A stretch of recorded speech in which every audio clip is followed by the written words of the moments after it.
Пожалуйста. Владимир Ильич, добрый день. Егор Пискунов, телеканал «Арти». Пасхальное перемирие завершилось. Какие бы оценки вы могли ему дать? И какой сейчас статус? Возобновились ли боевые действия после его окончания? Боевые действия возобновились. Мы об этом сказали с самого начала, когда объявляли перемирие.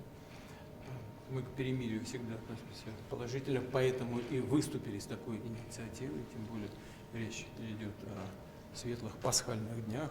Это праздник для всех христиан, так сложилось в эти дни и для католиков, и для протестантов, для православных христиан. Поэтому мы всегда об этом говорили, о том, что мы относимся к любым мирным инициативам положительно. Надеемся, что также к этому будут относиться и представители киевского режима. Хотя мы видели первичную реакцию, я думаю, что это все заметили, было опубликовано заявление, согласно которому наше предложение рассматривалось как игра с судьбами, с жизнями людей и так далее. Но там, видимо, нашлись кто-то поумнее, кто подсказал, скорее всего, это иностранные кураторы, что отвергать такие инициативы – это проигрышная позиция для киевского режима, и они быстро согласились. Сейчас мы видим, что в киевском режиме пытаются перехватить инициативу, и говорить о расширении рамок и по времени, и по объектам поражения. Но мы должны подумать, конечно, и внимательно все оценить, посмотреть на результаты. Я ведь, если вы обратили внимание, и сказал с самого начала, когда встречался с начальником генерального штаба, что мы посмотрим, каков будет опыт объявления пасхального перемирия. О чем он говорит? В целом мы наблюдаем снижение боевой активности со стороны противника. Это правда. Это оценки в том числе и командующих группировками наших. Но тем не менее, почти 5000 нарушений было, 4900. Из них 6 атак и 90 попыток ударов БПЛА самолетного типа.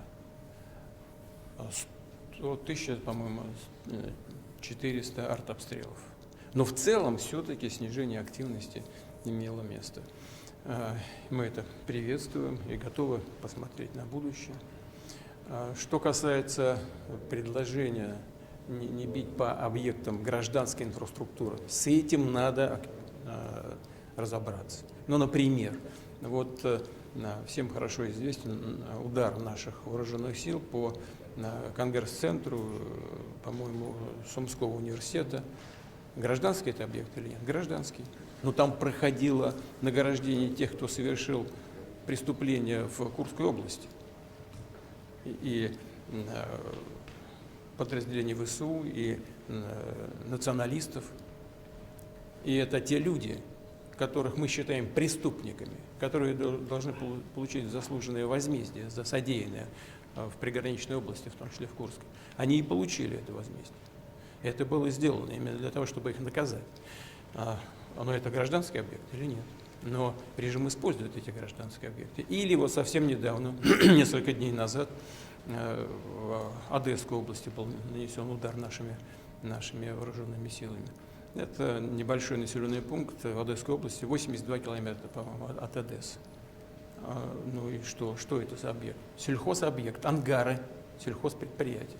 Ну там киевские власти вместе с иностранными кураторами и помощниками пытались организовать не только производство, но и испытание новой ракетной системы. Туда и был нанесен удар. Так это гражданский объект или нет? Гражданский, но он использовался для военных целей. Или проводят какие-нибудь сборища в ресторане в каком-нибудь. Те люди, которые заслуживают самого серьезного наказания за содеянные преступления.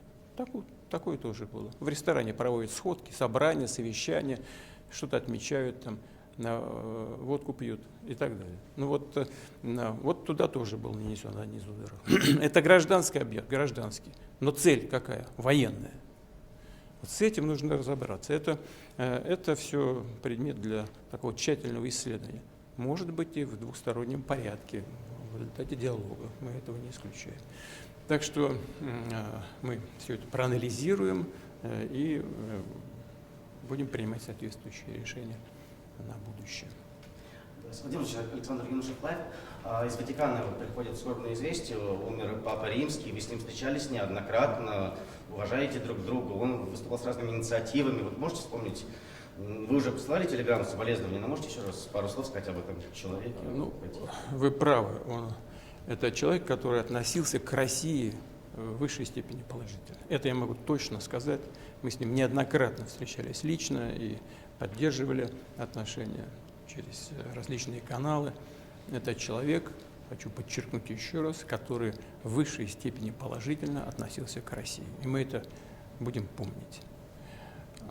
То, что Папа Римский ушел из жизни именно в пасхальные дни, я не знаю, как у католиков, но у православных людей есть такое понимание, есть такая внутренняя традиция, традиционное понимание того, что если Господь призывает к себе человека в пасхальные дни, это особый знак того, что человек прожил свою жизнь не напрасно, много сделал хорошего для людей, и Господь его призывает именно вот в эти праздничные пасхальные дни к себе. Так, я думаю, что так и было, имея в виду, что Папа Римский сделал очень много для не только своей паствы, но и для мира в целом.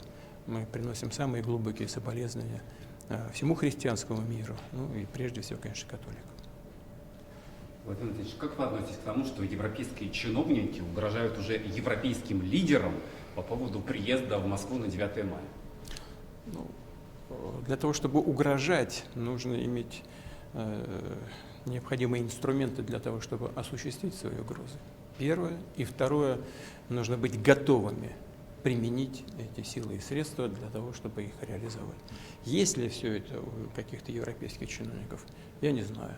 Если люди, потенциал стран, которые стоят за их спиной, ограничивается миллионом, 1,3 миллиона человек, и они призывают продолжать войну до последнего украинца, то это все возникает, в этой связи возникают вопросы. Искренне ли это, или люди находятся ли в здравом уме, когда предлагают нечто подобное. Но я думаю, что те, кто собираются приезжать в Россию, так, у них мужество гораздо больше у тех, кто прячется за чьей-то спиной и пытается кому бы то ни было угрожать. Прежде всего, в данном случае, тем, кто собираются отметить исторические заслуги людей, отдавших свою жизнь в борьбе с нацизмом.